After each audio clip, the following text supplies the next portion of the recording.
রংপুরের পীরগাছায় পেশাজীবী সংগঠনের উদ্যোগে দোয়া ও ইফতার মাহফিল অনুষ্ঠিত হয়েছে।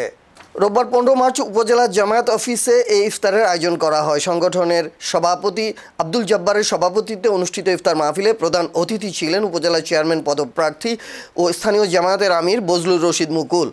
সংগঠনের সেক্রেটারি শাখাওয়াত হোসেনের পরিচালনায় অনুষ্ঠানে আরও উপস্থিত ছিলেন উপজেলা জামায়াতের নায়েবে আমির মোস্তাফিজুর রহমান, ব্যবসায়ী মোসাদ্দেক আলী, আব্দুল মান্নান, অ্যাডভোকেট সাইফুল ইসলাম, পীরগাছা প্রেস ক্লাবের সেক্রেটারি আব্দুল কুদ্দুস সরকার সহ বিভিন্ন পেশার ব্যক্তিবর্গ, স্থানীয় গণ্যমান্য ব্যক্তি এবং সংগঠনের অন্যান্য নেতৃবৃন্দ।